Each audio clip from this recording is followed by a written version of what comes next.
E o Paulo tem já uma experiência larga, assim, inclusive em várias áreas, em vários nichos, né, relacionados ao futebol.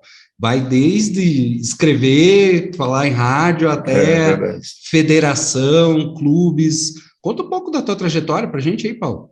Conto, claro, Orlando, com muito prazer, até porque a gente sabe que uma pessoa ou outra acaba tendo essa curiosidade da trajetória nossa, e quem sabe isso também possa servir de incentivo para, às vezes, quem não está dentro da área e quer entrar, né? Já são quase 15 anos trabalhando com futebol, mas em diversas áreas dentro do futebol. Eu não vim do futebol, eu não comecei dentro do futebol, não tenho história de futebol dentro de casa, não fui atleta, não sou filho de atleta, não cursei educação física, não vim do campo, não fui forjado dentro de um campo de futebol.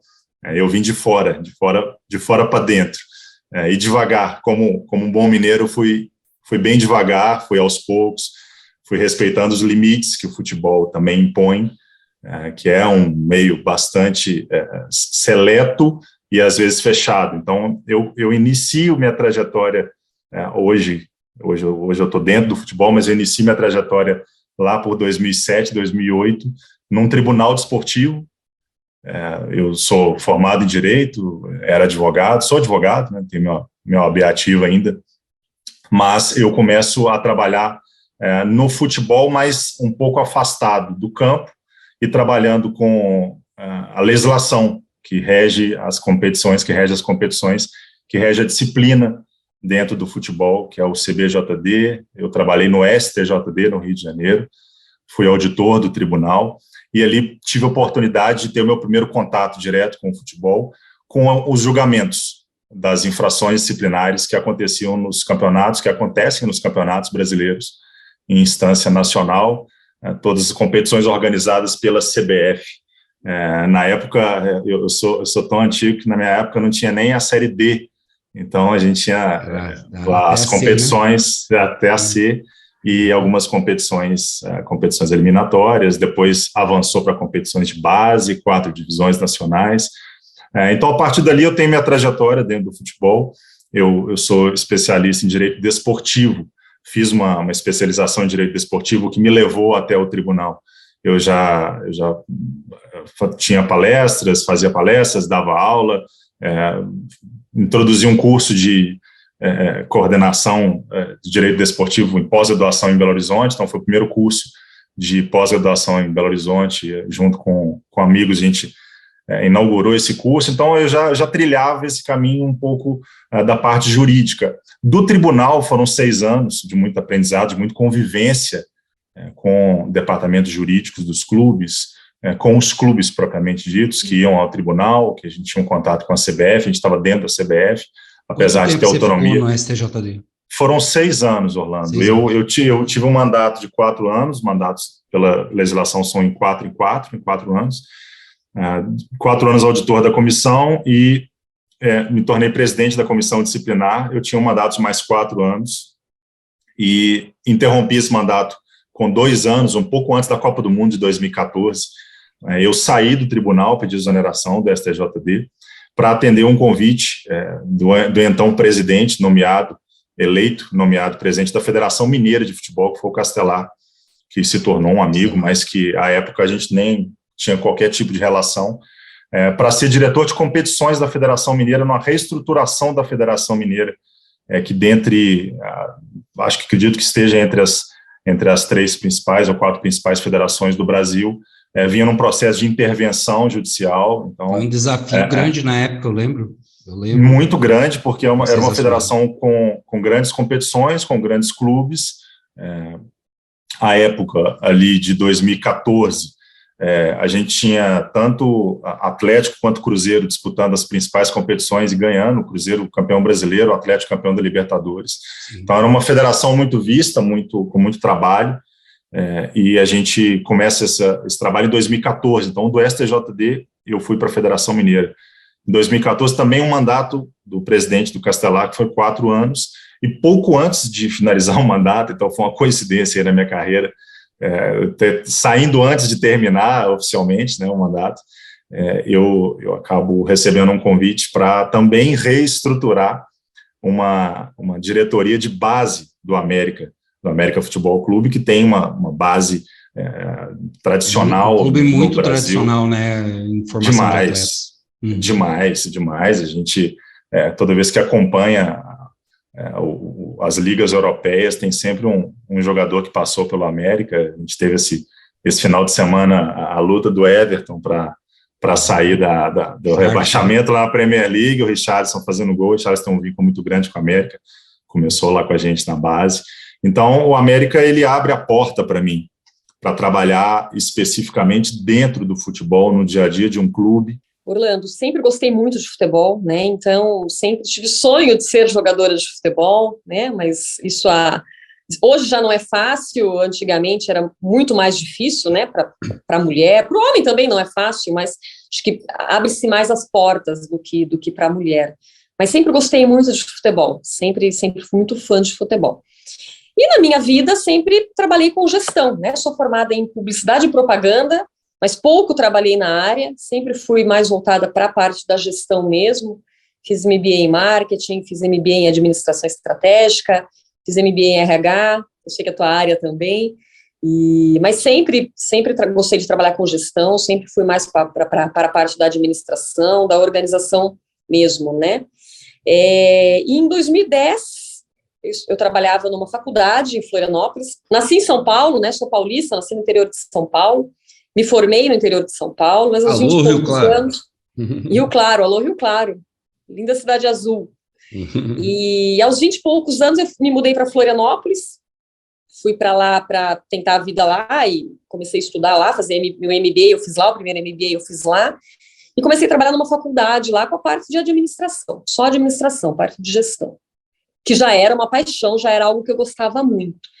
E aí, trabalhando nessa faculdade, eu tinha uma grande amizade com um professor da faculdade também, com vários professores, mas esse professor em especial, Cláudio Vicente, ele começou a trabalhar no Avaí, né, ele dava aula à noite, trabalhava no Avaí Futebol Clube durante o dia, e apareceu uma vaga lá para ser gerente da qualidade, que era o que eu fazia, né, na faculdade que eu trabalhava como coordenadora da qualidade.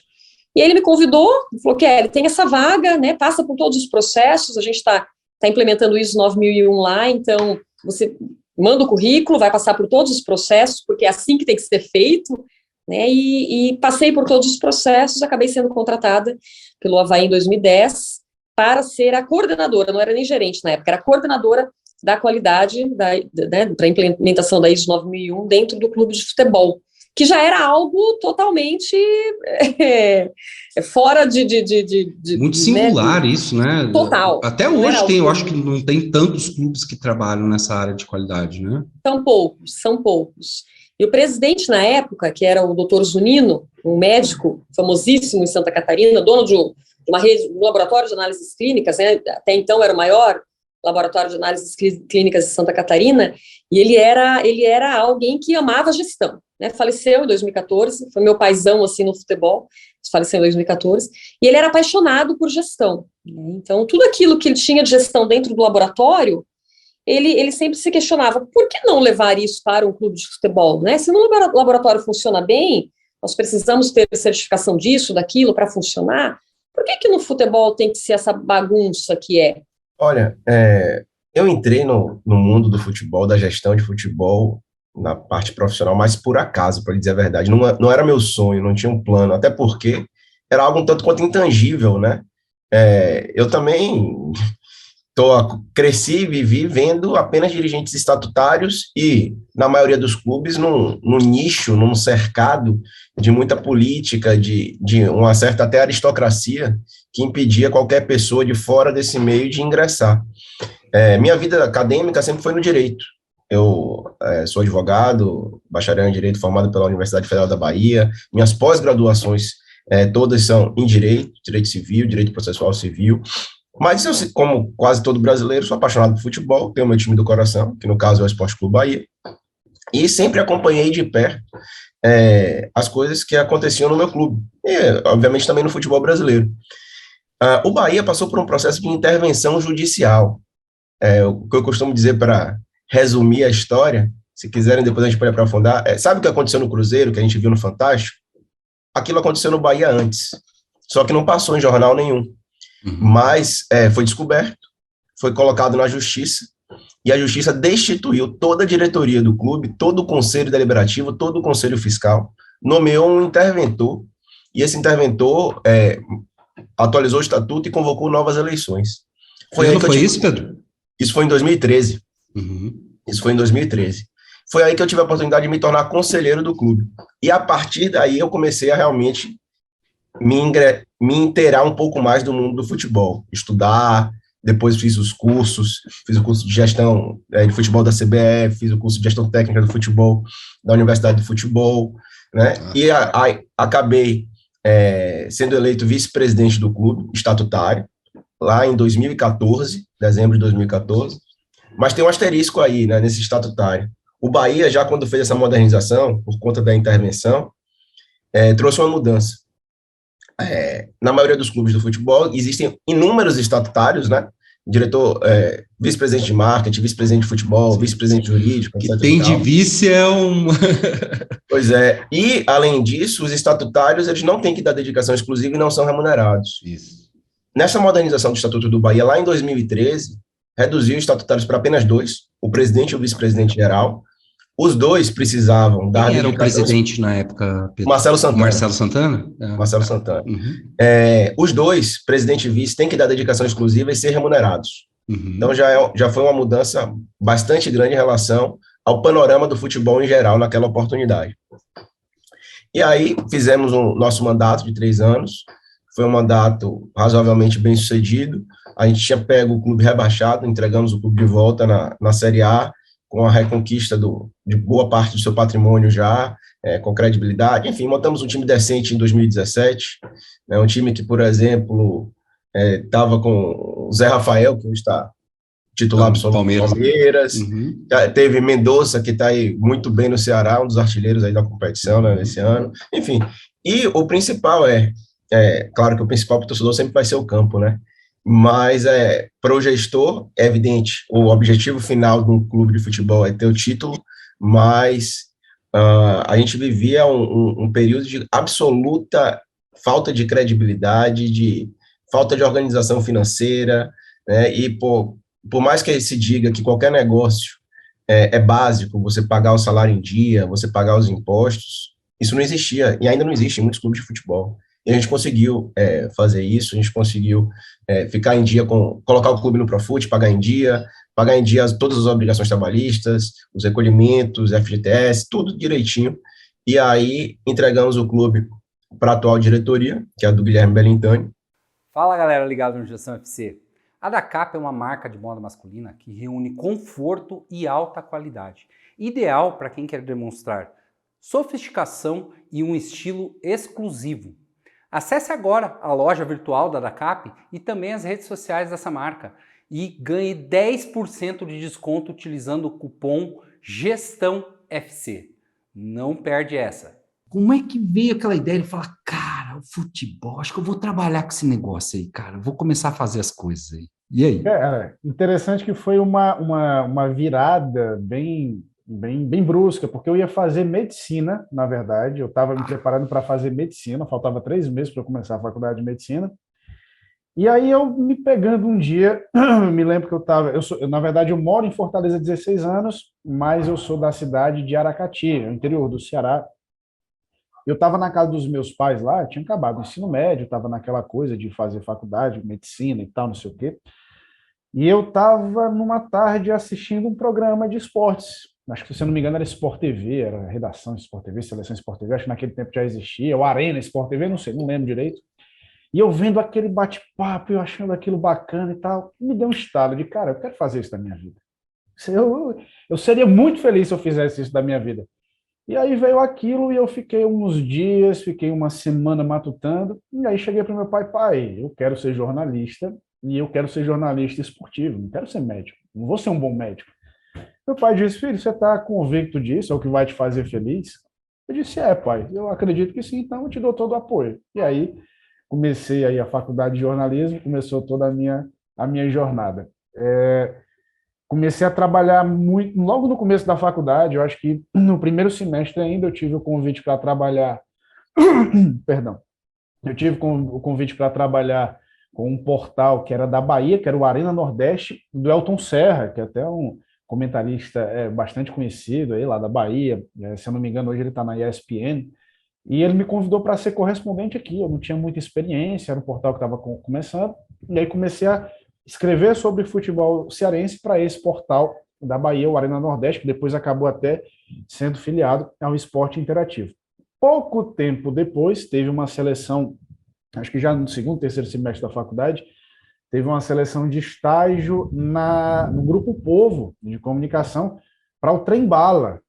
Talvez vocês não conheçam o Trem-Bala por eu falar assim, mas o homem mau lá, aquele que dá pancada na mesa, que fala, que aponta o dedo, que acabou viralizando, né, com Alan Neto e tal, teve até algumas sátiras lá do Navarro, do Sport TV, que fez sobre ele, e aí eu acabei passando, era estagiário de produção, com um mês virei repórter, com um mês e meio já estava na bancada lá como comentarista, e aí acabei indo para a rádio também, que na época era o Povo CBN, na FM, Rádio Globo Povo, onde eu fazia jornadas esportivas, trabalhava às vezes como repórter de campo. Estava na faculdade ainda fazendo Estava na faculdade ainda. Que ano foi isso, Rami?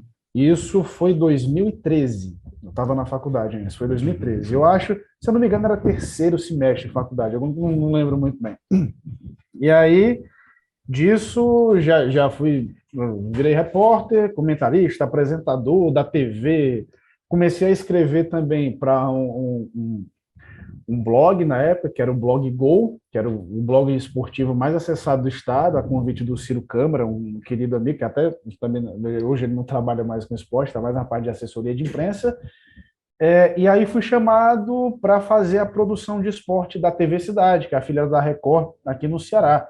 Fui fazer a produção, com pouco tempo, a apresentadora ela estava gestante, acabou tendo um problema, me convidaram para apresentar o programa no lugar dela, assim, de supetão, você imagina, tá? Eu estava, 11 da manhã, eu estava na faculdade e me ligaram, hoje você vai ter que apresentar o programa, porque a apresentadora, que era a Ana Cláudia Andrade, tá indisposta e só tem você para apresentar, ao vivo, tipo, já tinha comentado ao vivo, apresentado nunca, então foi um desafio, mas coloquei as caras, fiquei um tempo lá. Depois eu fui para Jangadeiro, que era afiliado da Band aqui, para fazer esse projeto de Copa do Mundo. Aí eu vou resumir bem, porque o currículo é longo, aí depois eu fui também para... E aí é importante eu pontuar isso. Depois da Jangadeiro, esse projeto que eu fiz para a Copa do Mundo, eu fui trabalhar com assessoria política, que é outra coisa que eu gosto bastante, que faço hoje em dia também, e aí já migrei mais para esse jornalismo mais cotidiano, mais de política, economia. Quando a gente fala de processos hoje, né, a gente tem muitas ferramentas e principalmente softwares que podem te ajudar nessa gestão, né, e nesses processos de qualquer entidade esportiva. E a gente está falando aqui do eGol Sistemas, que é um sistema de gestão que atende federações, clubes, escolinhas de futebol, e hoje eles estão aí há mais de 10 anos no mercado e trazendo soluções, né, para todos os seus clientes. E nós aqui, né, a gente tem esse privilégio de ter o eGol como um apoiador aqui do podcast, e, né, para o pessoal que se interessar, às vezes você tem aquela escolinha ou o próprio clube de futebol, falar, vou organizar aqui todos os meus processos, todos os meus departamentos aqui e tudo. O eGol, através do cupom Gestão FC, né, você consegue pedir primeiro uma demonstração gratuita, né, do sistema, além de ganhar um desconto muito especial na licença de uso dele. Então, um abraço para o pessoal do eGol lá, tá dado o primeiro recadinho. E você tem uma história muito rica, né, cara, de algum tempo já aí na estrada. Já tem, né? Alguma estradinha. Né? Tem alguma estrada. Então, até chegar à presidência da Federação Gaúcha, eu queria que você contasse um pouquinho como que o Luciano começou, como que foi essa coisa de olhar assim e falar, cara, eu vou trabalhar com esse negócio de futebol aí, vamos ver como funciona. Vou tentar não ser muito enfadonho, assim, nem muito extensivo, né? Enfim. Primeiro, a minha família ela sempre foi muito ligada à questão do esporte. Né? Meu pai foi sempre muito ligado ao esporte, os meus irmãos também praticavam de forma, logicamente, na escola, no clube, enfim, mas nada profissional. E eu sempre gostei muito, eu praticava um outro esporte até, né, que não o futebol, mas a vida do...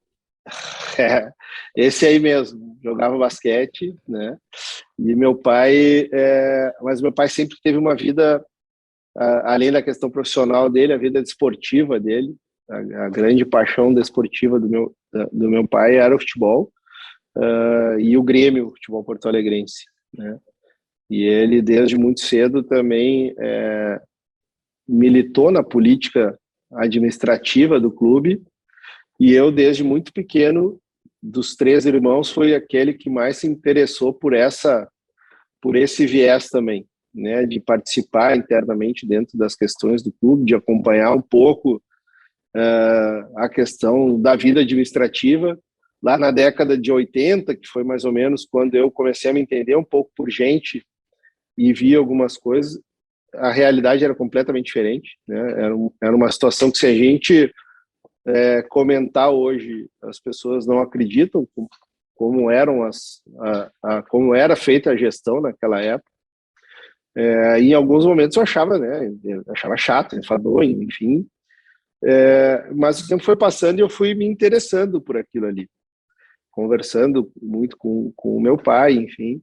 E aí acabou, assim, já dando uma encurtada na história, né? Acabou que eu entrei para a faculdade de Direito,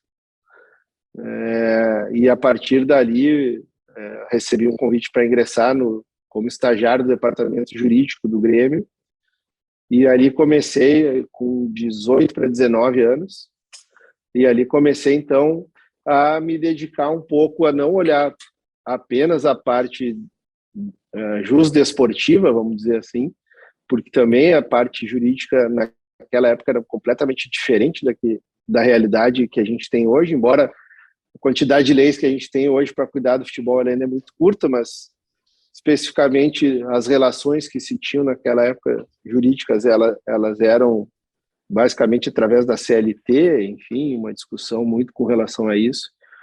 Mas eu comecei a enveredar um pouquinho assim para o lado também da gestão. Meu pai trabalhava vamos dizer assim, na vice-presidência administrativa do Grêmio, não era o vice-presidente, mas ele trabalhava dentro daquilo ali, e eu aproveitava, então, quando terminava o meu expediente de estagiário, eu acabava trocando ideias e acompanhando aqueles 4, 5, 6 abnegados, diretores totalmente apaixonados. Clube, né, Luciano?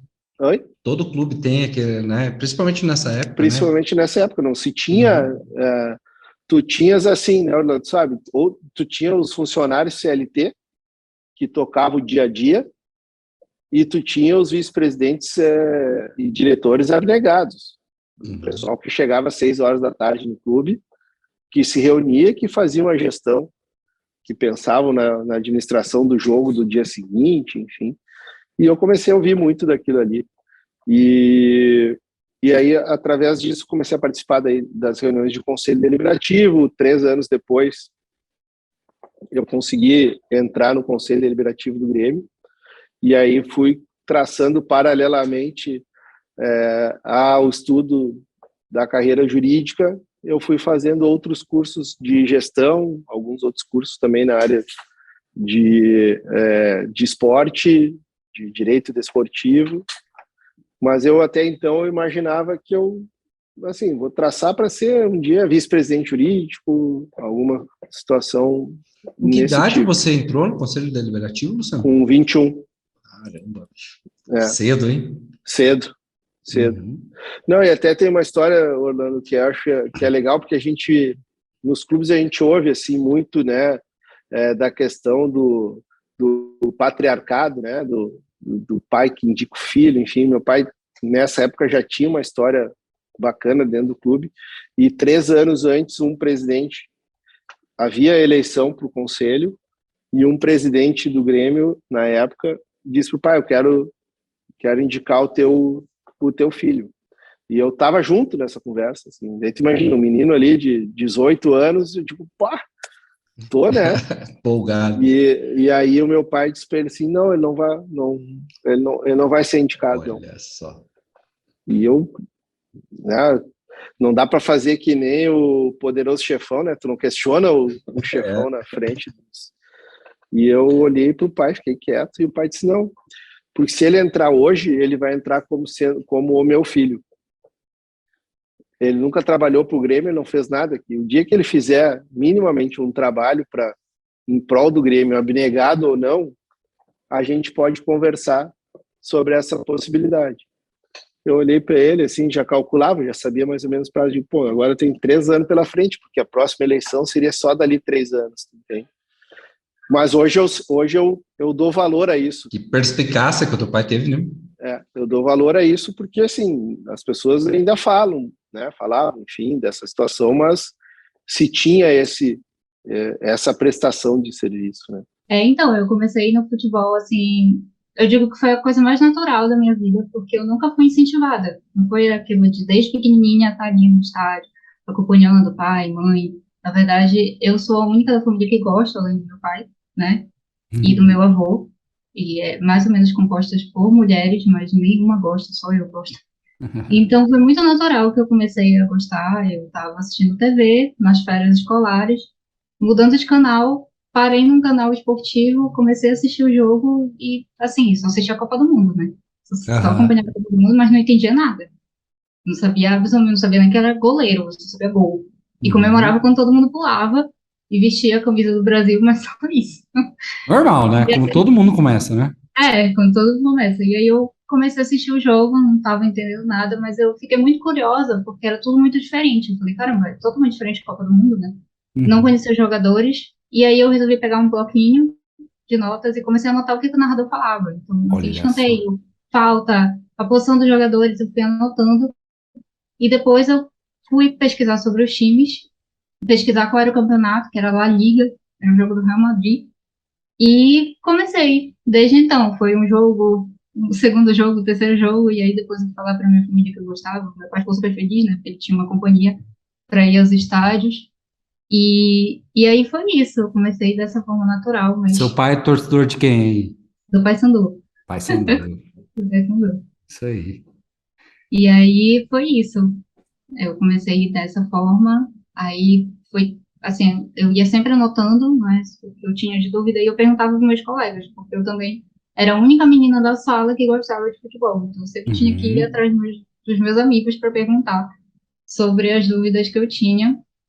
E depois de um tempo eu fui começando a estudar, começando a acompanhar as outras ligas, eu acompanhei o Campeonato Paraense, aqui em Belém também passa o Campeonato Paulista e o Campeonato Carioca na TV. E aí eu acompanhava, né? Então eu fui começando, tanto é que eu sou torcedora do Paysandu e torcedora do Santos. Eu peguei aquela fase do Santos de 2010. Aquela fase do Santos de 2010. Pois é, aí eu comecei a gostar daí.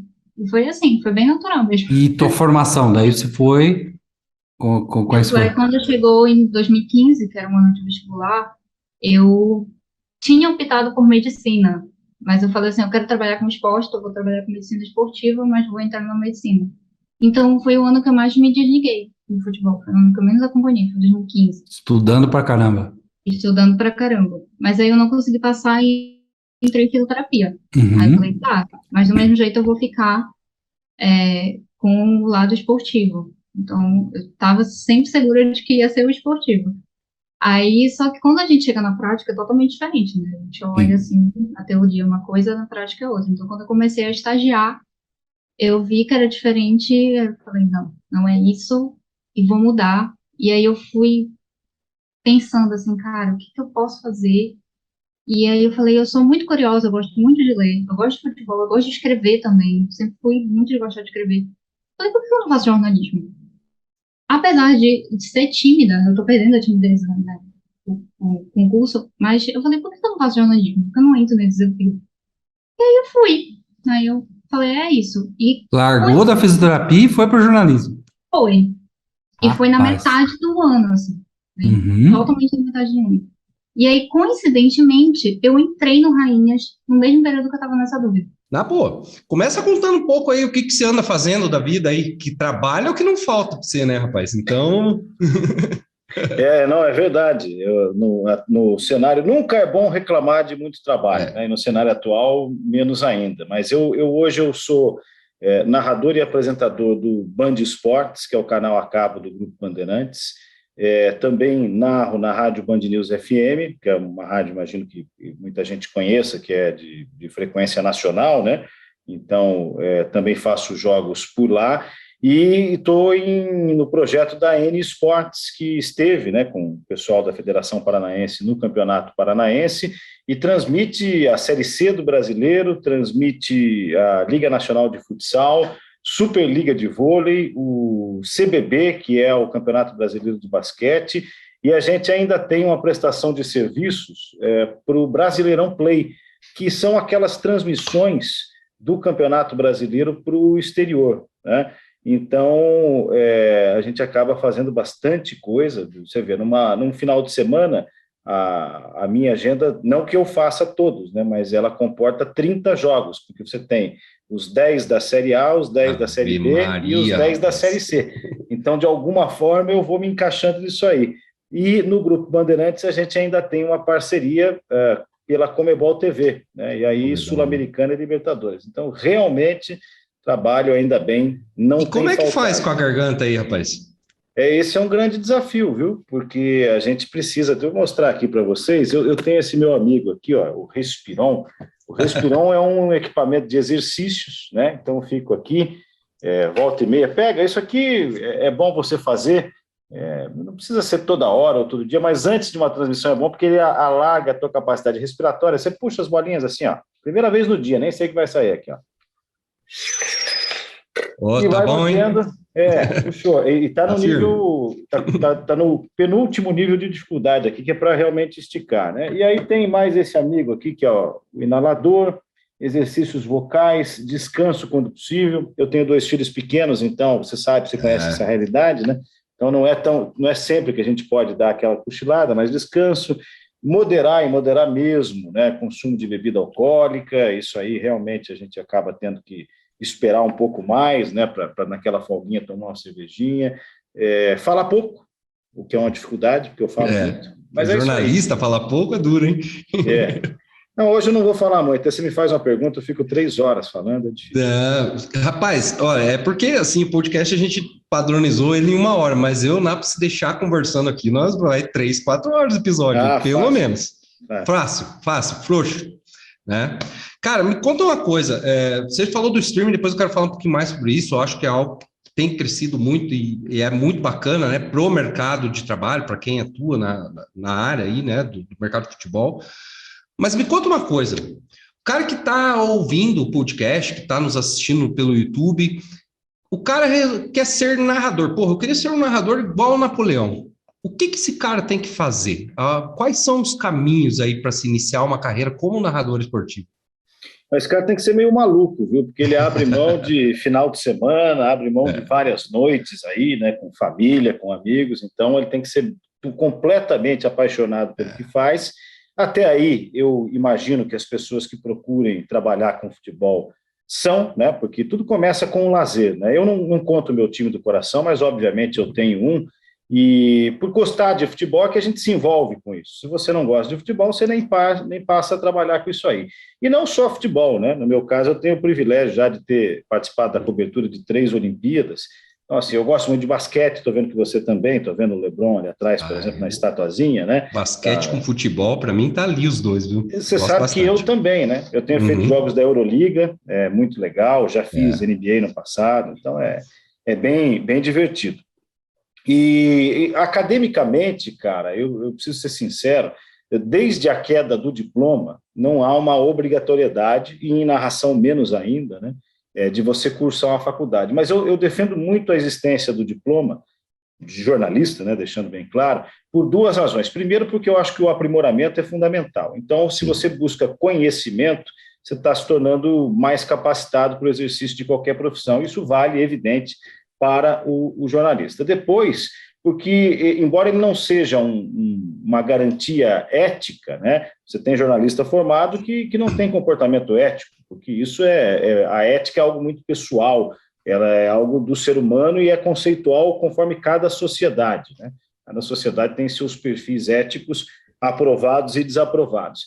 mas você vê outras categorias, né, como o direito, que tem a OAB, que é muito forte, a medicina, né, você tem uma espécie de regulação de mercado que a comunicação não tem. Então, a gente vive uma época aí de difusão de fake news, o trabalho do jornalista tem sido enxugar gelo o tempo todo, e porque qualquer um vai para o ar o tempo todo e fala, e ainda mais com o advento das redes sociais, todo mundo é mídia, né? Então, a gente acaba, eu sempre que alguém me pergunta, e aí, o que você recomenda? Eu acho que você tem que estudar, tem que fazer uma faculdade, aprimorar os seus conhecimentos, e aí, nas questões vocais, é fundamental você ter o acompanhamento de um otorrino, isso é otorrinolaringologista, é fundamental. É fundamental você trabalhar com algum fonoaudiólogo, porque você precisa aprender a respirar melhor, a fazer esses exercícios que eu brinquei com vocês aqui no começo, para ter resistência ao longo dos tempos, né? E até técnica vocal. Quem dá uma olhadinha aqui atrás, eu tenho um violão, uma guitarra, né? Eu sempre gostei muito de música. Eu fiz 3 anos de técnica vocal para cantar. Eu tinha banda, cantava no tempo que eu era jovem em Curitiba, e aí migrei para o futebol porque você tem projeção de voz, você tem uma série de coisas que você aprende. Então, eu acho que esse é um resumo, não é pouca coisa, não, mas é isso que as pessoas poderiam fazer. Eu agradeço muito o convite aí de estar participando, de estar contando um pouquinho dessa minha trajetória na arbitragem, desse envolvimento, né? A gente que está aí já se conhece há um bom tempo nesse meio do futebol aí, então é uma satisfação muito grande estar podendo bater esse papo aí sobre arbitragem e futebol. E a preparação para a Copa já começou, Bruno? Já começou, a partir do momento que saiu a convocação, né, a gente comemorou bastante, muita felicidade, né, um momento de êxito, né, de uma carreira, não só profissional, pessoal também, de muita dedicação. A gente comemora, mas aí, passando essa comemoração, é o momento de trabalhar. Então, trabalhar bastante. Parte física, parte técnica, parte psicológica, inglês, retomando o estudo de inglês, né, por conta de estar no evento internacional, né, então, toda essa parte a gente tem que estar aprimorando para chegar no auge, né, quando começar a Copa, em 21 de novembro, a gente chegar no auge dessa preparação. Legal. Bruno, depois eu quero até conversar um pouco mais sobre toda essa preparação, né, para o evento, mas antes eu queria que você contasse, né, o pessoal a gente tem uma audiência também da molecada aí que está começando, que tem o sonho, às vezes, de trabalhar com futebol, e muito possivelmente tem o pessoal que queira, né, ingressar na arbitragem. Como que alguém, né, o cara fala, putz, eu vou ser árbitro de futebol. O que essa pessoa tem que fazer, Bruno? Como que foi a tua trajetória? Conta a sua, para a gente ter uma ideia de como funciona. Bom, na verdade, acho que pouca gente nasce com o sonho de ser árbitro, né? A gente quer ser jogador, né? Gosta de futebol, né? Eu, desde criança, tentei, passei muitas peneiras, escolinhas, e, enfim, fui tentando, até que na minha adolescência, na juventude, acabei deixando... Você tem um jeitão de ponta esquerda mesmo, Bruno? Né? Rapaz, olha, eu tive um estirão de crescimento, jogava de zagueiro ali na quarta zaga ali, aí a criançada cresceu, eu fui para a lateral direita, que eu corria bastante, daqui a pouco da lateral direita me jogaram para o lado de fora do campo, entendeu? Fui saindo do campo. Então, corria bastante, mas não levava muito jeito. E durante a faculdade, né, entrei no curso de Educação Física, surgiu essa possibilidade de fazer o curso de formação de arbitragem, né, pela Federação Paranaense de Futebol. Na época eu fazia o curso em Maringá, na UEM, né, no curso de Educação Física, e o curso lá estava começando. Então, o professor, na época, o senhor Nelson Lenco, me colocou dentro do curso aí. Então, esse é o primeiro passo, né? Aquele que gosta de futebol, né? Está interessado, olha, como é que funciona? É procurar a federação do seu estado, né? Aqui no nosso caso, a Federação Paranaense, mas o pessoal do Brasil procurar a federação respectiva aí e entrar no curso, né? Você vai ter a formação, conhecer um pouco mais das regras. O pessoal acha que conhece muito de regra, mas quando vai ver conhecer na prática é um pouco mais complicado, né, entender essa parte de regras, e esse é o caminho. Aí você, formado, vai começar a trabalhar nas categorias de base, né, em jogos amadores, até chegar no futebol profissional aí, que é o E, Bruno, é lá dentro do curso que você escolhe, não, eu quero ser árbitro, não, eu vou ser assistente. Como que funciona? Isso, a formação, ela te dá uma formação em arbitragem, não só, você não escolhe no curso se vai ser... Entendi. Não matricula num curso de assistente ou no curso de árbitro, é no curso de arbitragem. Durante o curso, você vai escolhendo, né, se vai querer ser árbitro ou assistente, né, dentro das funções. Eu, no começo, apitei e bandeirei, né, tive as duas funções, mas também não levava jeito para árbitro, e aí fui tendo as oportunidades, fui gostando dessa parte de assistente, né, então você entra num nível de especialização hoje que o pessoal às vezes pergunta, você vai apitar? Não vou apitar, eu só vou bandeirar, porque a gente chega num nível de especialização, né, que você tem que escolher uma das duas funções. Que ano que foi que você se formou como árbitro? Eu comecei em 2001, no curso... 2001, 2002, o curso era, na época, 2 anos. 20 anos? 20 para 21 anos aí. Então, quem acha que vai fazer o curso e já vai fazer Atletiba, já vai chegar na Copa do Mundo... É bem por isso que eu estou balançando a cabeça aqui, né? O pessoal acha que é fácil as coisas. Acha 20 que as coisas, anos, né, de trajetória. São 20 anos de trajetória. Eu tive a oportunidade de começar cedo, né, com 17 para 18 anos. Então, quem está, né, não sei...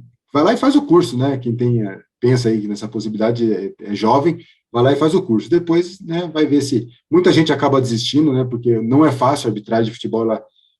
Não é fácil, é uma pirâmide, né? Você entra na turma e vai afunilando até chegar no alto nível.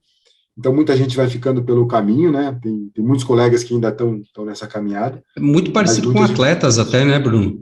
Na base, né? Aquela multidão de atletas, né, até você chegar no topo ali, né, hoje jogar, por exemplo, uma Série A de Campeonato Brasileiro é muito pouca gente. Né? Justamente, né, o pessoal muitas vezes observa o salário dos grandes jogadores, mas vai ver a base dessa pirâmide, assim, a maioria é futebol, não recebe muita coisa, então é a dificuldade, né, como qualquer profissão, né, quem acha que o cara lá hoje está no auge, batalhou, teve aquele período de muito trabalho, muita dedicação para tentar, né, para chegar ao sucesso. Bom, eu não posso deixar de falar que eu comecei no futebol como atleta mesmo, né? Olha só. Tentei, pelo menos, né? Porque se hoje em dia já é meio difícil, imagina, para o futebol feminino, imagina lá atrás. Mas eu fui atleta profissional, cheguei a jogar pelo Paraná Clube, cheguei a ter algumas participações no Coritiba, então, assim, é uma paixão que vem de muito tempo atrás. Mas, obviamente, fui pelos caminhos da vida, em estudos e tudo mais, acabei indo para o lado da comunicação, que é minha paixão, né, também minha segunda paixão depois do futebol. Então, comunicação, marketing, minha formação é marketing e relações públicas, e depois eu comecei a me especializar mais em tecnologia, então tenho especialização em negócios digitais também, marketing esportivo, né, acho que eu nunca deixei de estar próximo do futebol de alguma forma, ou era como hobby, também jogando mesmo, né, praticando de alguma forma, ou então tentando estudar, tentando buscar. Eu escrevi muito também, né, sobre já indo para um lado mais de gestão, escrevi sobre o jogo também, já atuei um pouco como jornalista esportivo uma época. Eu costumo dizer que eu já busquei de todas as formas que eu pensava em atuar no futebol, eu atuei em todas as formas e consegui me encontrar hoje, assim. Acho que isso é legal de dizer, porque, como você falou, tem muita gente que quer trabalhar com futebol, né? Às vezes ela nem sabe, ela quer trabalhar com futebol porque ela ama futebol, ela gosta, enfim, homens, mulheres, e de repente eu sempre digo isso, que o teste, você... né, poder buscar se enxergar em alguns lugares e atuar em alguns lugares de alguma forma, acho que isso é muito importante. Então, eu fui jornalista esportivo uma época, lá em 2012, né, bem antes, na Copa do Brasil, enfim, escrevi para blogs de fora do Brasil, e aí depois de 2016, eu acho que virou uma chavinha e eu falei, não é isso, eu quero realmente atuar, fazer a diferença de uma forma mais... estruturada, estratégica, enfim, de alguma forma, com aquilo que eu gosto, que é marketing, principalmente, E aí que eu fui estudar, fui me especializar em marketing esportivo, comecei a participar de alguns grupos de tecnologia em Curitiba, né? Eu sou de Curitiba, para quem não sabe. Meu sotaque é levemente gaúcho, porque eu morei em Porto Alegre por um tempo, então tem gente que vai notar isso. Mas de 2016 eu comecei a atuar no Google Business Group de Curitiba, depois eu fui para o Tech Ladies Brasil, então assim, eu tive atuando no mercado sem deixar o futebol de lado. Eu acho legal falar isso, porque às vezes as pessoas acham que a gente trabalha no futebol há muito tempo, ou às vezes não, pela idade, às vezes até, né, acha, não posso. Gente, eu fui me encontrar, de fato, né, agora, há 4 anos, e vou fazer 39 semana que vem. Olha então, só. Poxa, carinha de menina ainda, hein? Então, assim, eu acho que a gente não pode, né, como eu falei, vale testar, e não adianta se desesperar e achar, não, nunca mais vou conseguir. Eu consegui faz pouco tempo, né, então, eu acho que vale esse registro também. E, enfim, depois que eu fui para esse lado de tecnologia, em 2018, de fato, eu comecei a atuar com esporte, assim, fazendo projetos. Eu tinha levado alguns projetos para o Curitiba lá em 2016, né, quando o Belletti estava como diretor de marketing, já de tecnologia. Um era implantar um chatbot, ia ser o primeiro clube no Brasil que ia ter um chatbot naquela época, 2016, né, faz 6 anos, e a gente estava para assinar o contrato, enfim, acabou que ele saiu, aí não deu certo, né, enfim, mas tinha projetos sociais, então ali eu já comecei a entrar um pouco mais nesse mundo. Fiz muito network, fui em muitos eventos, acho que isso é muito importante também. E 2018 foi quando eu tive uma participação na base do Londrina, mas vale a pena a gente, né, colocar uma aspas, que é uma escolinha que fica em Curitiba, que é o Hope, do Lipatim, o Hope, né? Londrina, isso. E eu acho que ali me abriu uma porta bem interessante, porque, de fato, eu atuei com marketing e comunicação, e por ser categorias de base, você começa a ter um outro olhar, né? Eu acho que é muito mais difícil tu conseguir entregar valor, assim, para patrocinador, para negócio e tal, quando você está atuando com base. Então essa foi uma experiência muito legal. Depois teve uma startup no Rio de Janeiro, que eu fiz um trabalho de consultoria para eles. Eu fiquei 15 dias, e era uma startup de esportes. Eu falo bastante, posso continuar falando? Não, aqui você que manda, o convidado manda aqui, eu só estou para dizer então, que tá bom. Não, porque é legal pontuar, né, essas experiências. E lá no Rio... Da hora. Tá. No Rio a gente ia implantar um aplicativo para quem quisesse jogar tênis nas quadras onde foi da Cidade Olímpica, onde teve as Olimpíadas. Que legal. Então as quadras estavam paradas. A startup tinha desenvolvido a tecnologia, a inteligência, né, de oferecer isso de uma forma gratuita, e precisava lançar para o mercado esse serviço, né? Eles não iam ficar só ali.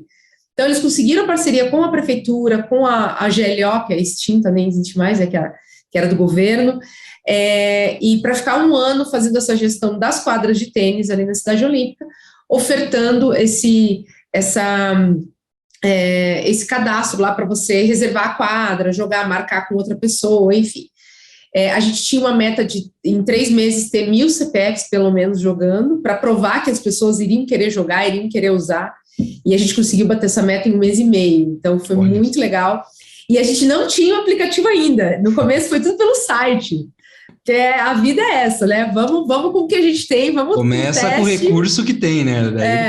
É isso, assim, não dá para ser perfeito, senão não sai do papel. Então, e deu muito certo, né? E aí depois saiu realmente o aplicativo, depois eles mudaram um pouco a ideia, foram para condomínios, foram para escolas mesmo também de tênis. Enfim, foi um aprendizado muito legal também que eu tive. E já tecnologia na veia, né? Assim, inovação na veia. Aplicativo de quadras de tênis que não tem quadra de tênis, né? Ele Exato. Quadra de tênis. Exato. E assim, a gente não tinha nada de apoio para divulgar. E eu era responsável pelo marketing de comunicação lá também, porque assim, era algo do zero. A própria GLO e a prefeitura, claro, começaram a divulgar, a prefeitura nem tanto, então assim, a gente tinha que fazer algo meio que bater na porta, e a gente fez isso também, de deixar todos os condomínios ali da Barra, né, em frente, a gente passou, fez flyer, panfleto, enfim, para a galera saber que tinha aquilo e era de graça. Então, assim, né, eu falava, meu Deus, vocês têm que saber disso. E, claro, fazendo um trabalho de Facebook, Instagram, ali, Google, né, a gente fez vários trabalhos em conjunto e, graças a Deus, deu resultado. Então, esse foi um trabalho que eu fiz lá.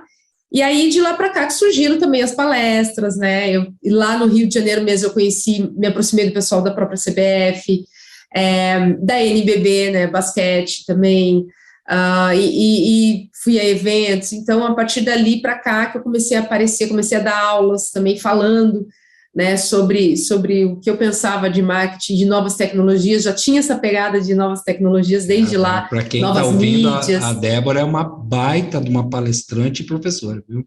Obrigada. Então, eu já sempre nesse rumo, assim. E aí, em 2020 veio 2021 veio a oportunidade no Grêmio, né? Então, ano passado, até de 2019, que foi onde eu terminei ali com Londrina e com essa startup, enfim, até 2020, eu fui tocando muito projetos em paralelo sozinha mesmo, como PJ, fui aprendendo mais também. Teve o nascimento da minha segunda filha, né, que, querendo ou não, dá uma desestabilizada um pouco, assim, mas... e não só desestabilidade, dá um novo fôlego, né, para a gente também retomar os sonhos que a gente quer e acreditar, e ela veio muito para isso, assim. Então, 2020, final de 2020, eu tive a proposta do Grêmio de ir para lá como consultora de inovação. Então, eu já falava de inovação em 2019, 2020, fiz um curso na época também, participei de mais alguns eventos disso, e acho que isso me ajudou também a mostrar que eu tinha esse conhecimento e que eu poderia agregar. É tudo do seu jeito, é pra você. Tem TV, tem geladeira, furadeira e celular. Do quarto pra cozinha, tudo pro celular. Nas lojas MM você escolhe no cartão ou no carnê. É tudo do seu jeito, é pra você.